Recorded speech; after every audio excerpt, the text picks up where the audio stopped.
Good evening and welcome to the News on One. In tonight's lineup, house auctioned for outstanding debt for much less than its evaluation. President Pohamba says land reform is an urgency in Namibia.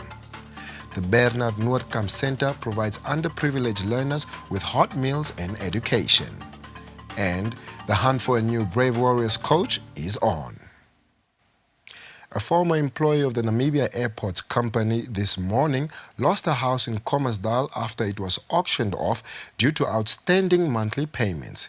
It is alleged that the process was irregular as, according to the former house owner, only the deputy sheriff and 3 agents representing the bank that she had a loan with were present at the auction. Geraldine Scott, the owner of the house, says despite numerous attempts to inform the bank that her pension payments from the GIPF are pending, payments that would enable her to settle her outstanding installments, the house was sold on auction for less than its market value. While many are homeless, more and more people are losing their houses due to alleged fraudulent auctions from local banks.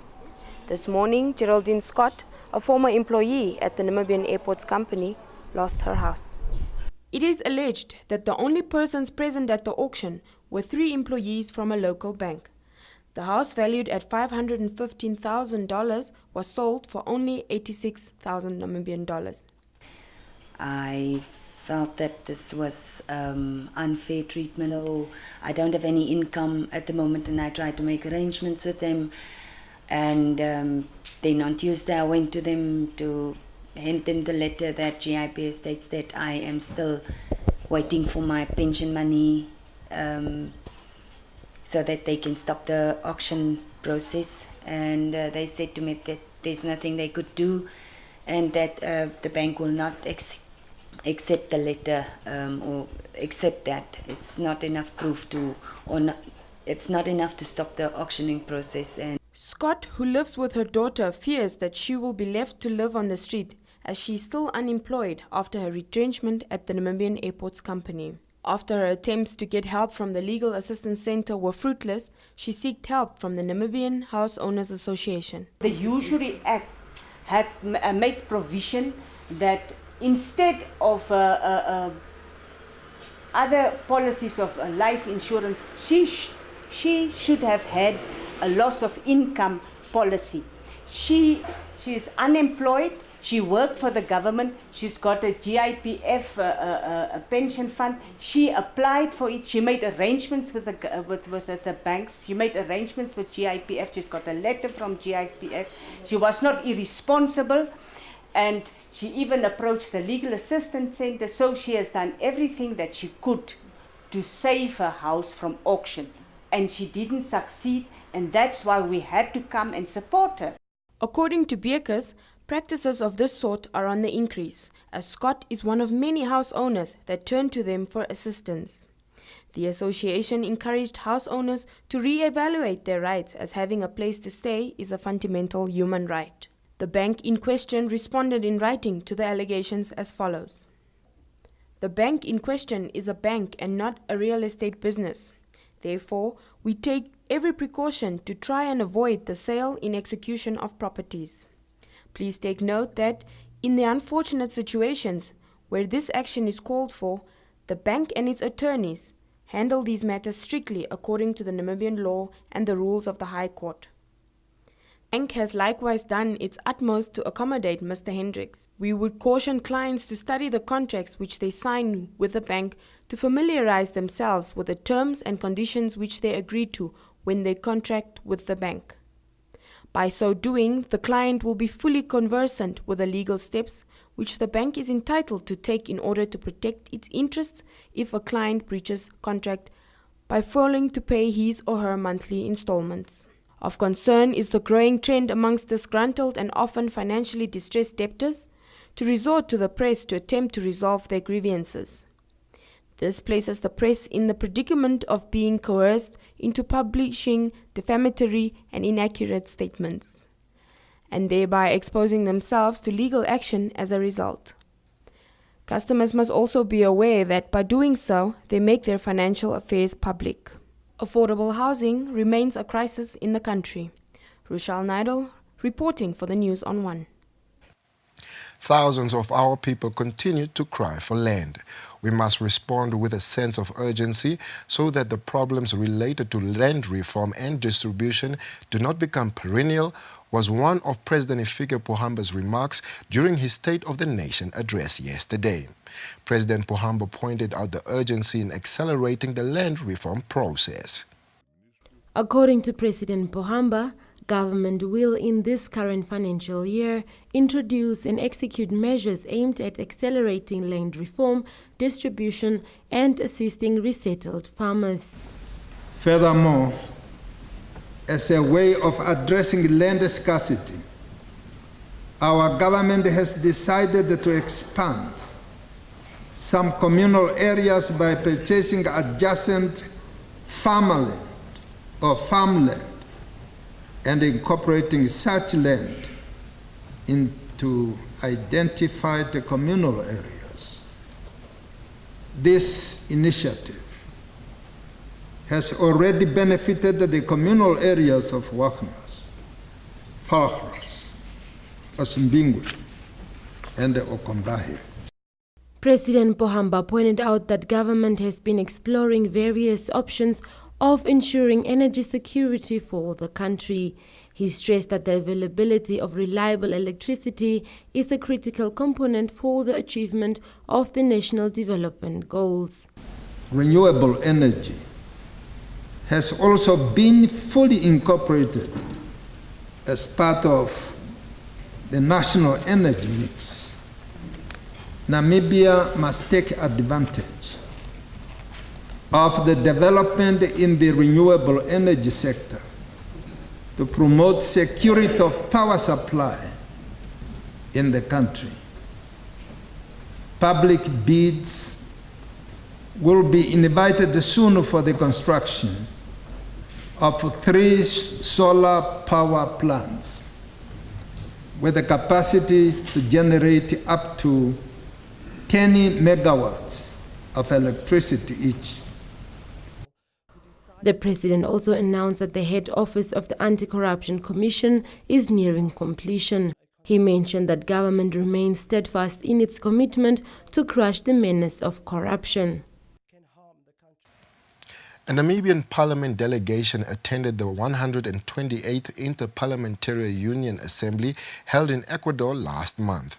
The Inter-Parliamentary Union consists of 118 parliaments around the world. The main objective of the Inter-Parliamentary Union is to oversee issues affecting governments in the world. Various resolutions were taken during the assembly and subsequent meetings.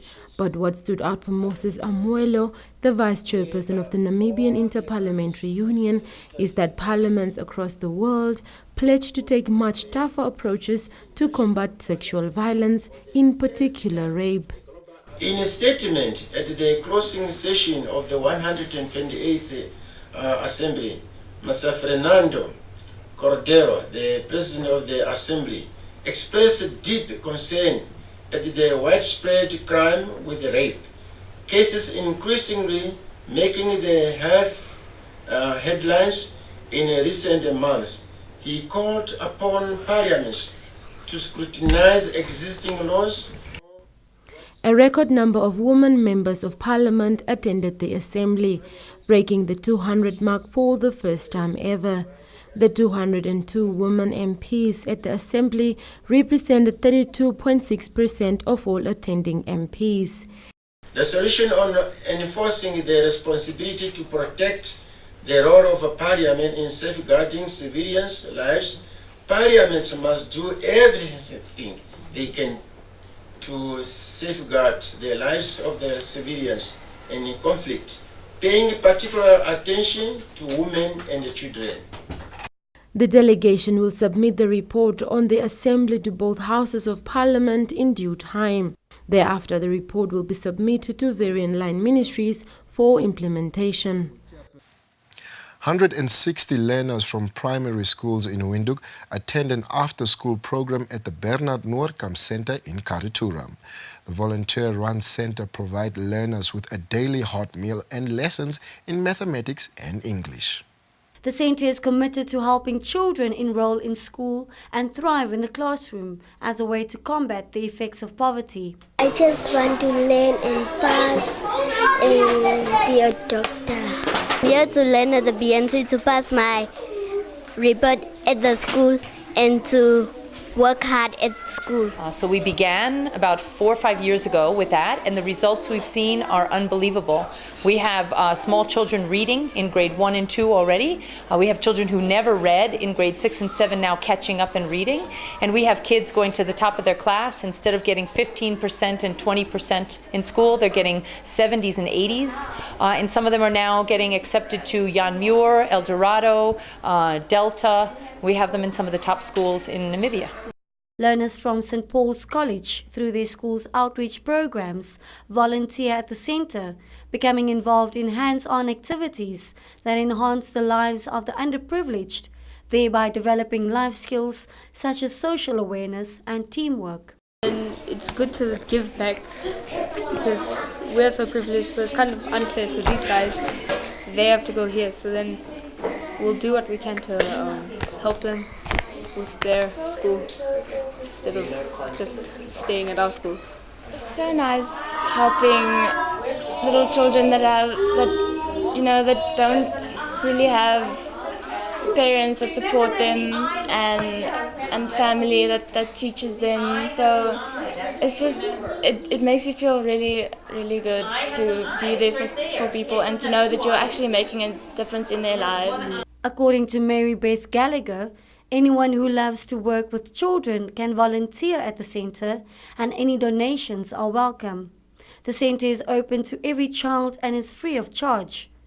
The centre also gives free uniforms and stationery supplies to the children, whom Gallagher refers to as my children, as well as pay a certain percentage of their school fees if the parents cannot afford it.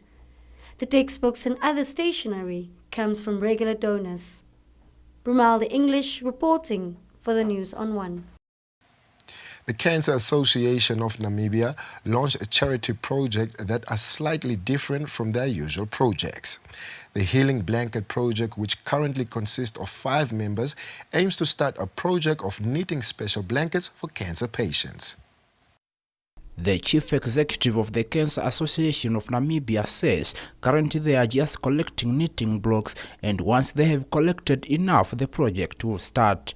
She added that once these blankets are ready, they will be given to organizations that take care of cancer patients. These healing blankets will be going to the Dr. A.B. May Cancer Care Centre, and we will also put them at House Acacia, where our cancer patients that receive treatment, rural patients receiving treatment, stay at House Acacia free of charge. It is always a challenge for me to get the public to know about the facility, that when they receive treatment in Windhoek, they can come and stay with the association at House Acacia.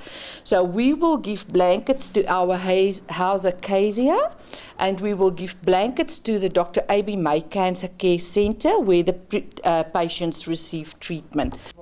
According to one of the Healing Blanket Project members, Teshia Stone, the project is open to all women who are willing to showcase their skills in knitting.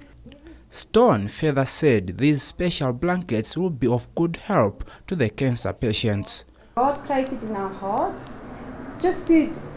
What He created us for is to do something with our hands.